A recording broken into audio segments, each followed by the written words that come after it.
Fala galera, beleza? Hoje a gente vai falar sobre o romance A Falência, da Júlia Lopes de Almeida. Bom, vamos começar falando por essa escritora, por essa autora, pela vida dela, que é uma vida muito legal. A Júlia, ela tem uma história que é muito dela, tá? Por quê? Ela foi uma das precursoras, das pensadoras, das fundadoras da Academia Brasileira de Letras. Só que ela não se tornou uma imortal. Por quê? Porque a Júlia era uma mulher. E quem se sentou na cadeira número 3 da academia foi o Filinto Miller, o seu marido. Bom, o romance, A Falência, eu encaro ele como um romance que traz muito um olhar daquela mulher que é visionária, porque a Júlia é muito flonese, sabe? Aquela pessoa, escritor, jornalista, um observador, alguém que anda pelas ruas e observa esse movimento. E o livro inicia muito trazendo esse movimento das ruas. Bom, a história da Falência é sobre a Camila, uma moça muito bonita, muito prendada, que conhece o Francisco Teodoro, um português que chega pobre ao Brasil, mas que faz fortuna com o café. Nessa época, o Brasil ele era um grande produtor de café e era basicamente um comércio, uma cultura nossa, da monocultura desse produto. Bom, o casal vive a vida burguesa perfeita. Eles têm filhos, eles moram numa casa linda, numa bela região do Rio de Janeiro. Eles têm louças, enfim, a vida da Camila é uma vida aparentemente muito boa, muito tranquila, muito perfeita. Só que o Francisco Teodoro, como esse casamento é um casamento muito mais por conveniência do que por amor, ele é um cara, um marido muito distante da Camila. Ele pensa nos negócios, ele é um cara racional.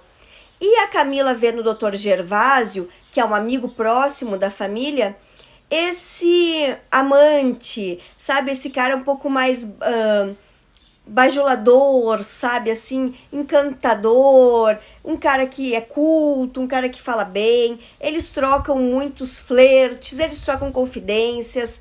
Então, aí vai ocorrer o adultério, porque a Camila vai ter um affair com o Dr. Gervásio.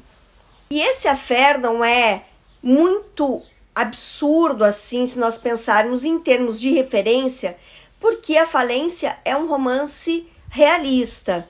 E qual foi o precursor? Qual foi o romance pioneiro do realismo no mundo?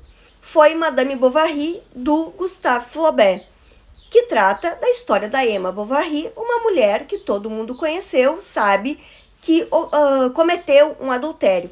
Então a Júlia tinha essa certa referência aí para criar essa história da Camila.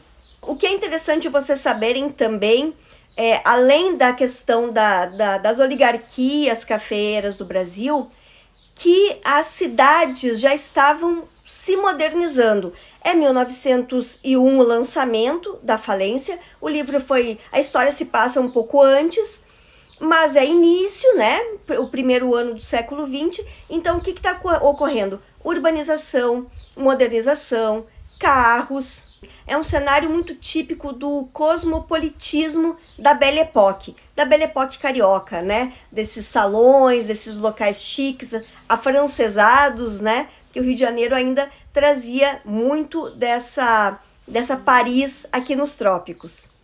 Eu digo sobre esse livro que é importante também vocês saberem, que é a necessidade da Falência em demonstrar uma sociedade real, e vejam por que real, desmascarando suas aparências e as relações por conveniências, como é a relação da Camila e do Francisco Teodoro, que não é uma relação de amor, Casamentos arranjados, como eram muito comuns e muito típicos nessa época.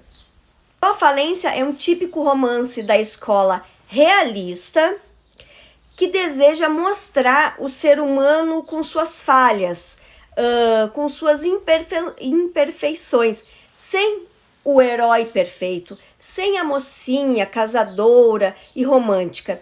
A Camila, ela tem um viés romântico também, porque ela se apaixona pelo Dr. Gervásio, que é um galanteador, né? Só que é mais uma necessidade de sentir amor. A Camila não é uma mocinha romântica por si só, por natureza. Muito pelo contrário. Porque a Camila vai tomar as rédeas da família.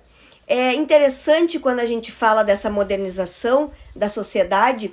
A Júlia, já no início da falência, nos primeiros parágrafos, ela fala de toda uma estrutura ali da rua, do comércio, e que é também o local dos homens, né? A rua é um local dos escravizados e dos homens, então existe todo um poder ali masculino nessa rua, um protagonismo masculino. Só que é interessante que esses homens, ao mesmo tempo, são homens frágeis ou homens covardes.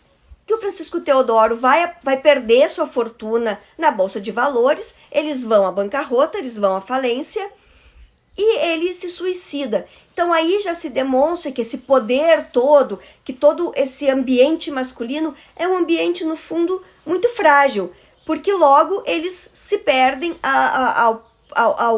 aos problemas da vida. E quem toma o papel, quem toma as rédeas da situação são as mulheres, nesse caso a Camila. A Camila vai morar com as gêmeas, com as filhas gêmeas e a Ruth na casa da Nina, longe do centro. A Nina é uma menina que é meio parente assim da Camila.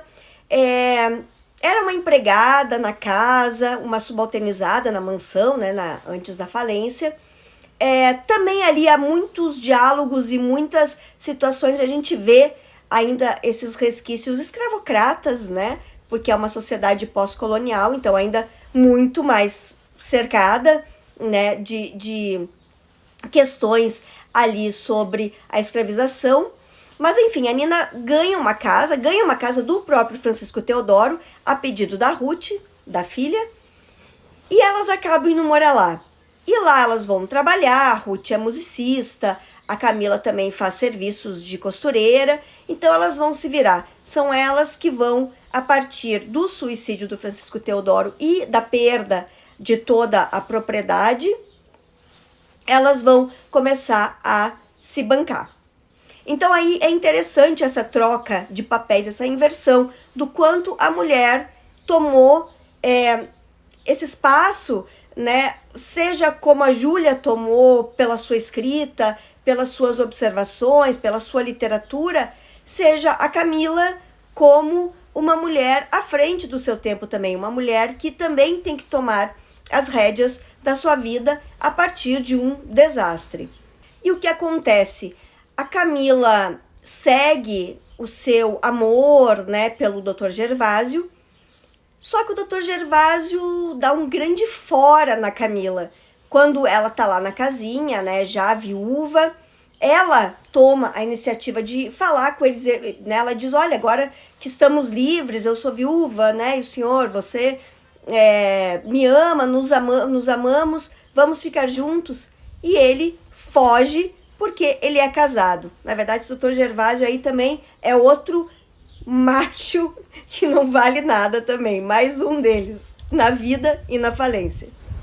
Bom, e o que acontece? A Camila acaba ficando sozinha, o que é muito comum, né, a escrita do decorrer do século XX, né, a escrita de autoria feminina traz muito essa questão das mulheres, principalmente as mulheres que subvertem a ordem, né, mulheres que quebram paradigmas, mulheres que assumem papéis que não seriam delas, como a gente diz, papéis masculinos, né? Não ficam só sendo esposas e mães, assumem as rédeas da casa, assumem o seu corpo, têm domínio sobre o seu corpo, traem, né? Então, essas mulheres acabam tendo finais frustrados. E é o que ocorre a Camila. A Camila acaba solitária, sozinha. Bom, gente, então esse foi um resumo sobre a falência. Para ti que quer conhecer a obra, para ti que vai fazer vestibular e essa obra é uma das leituras obrigatórias. Eu tenho um texto que eu esmiuço um pouco mais sobre o romance.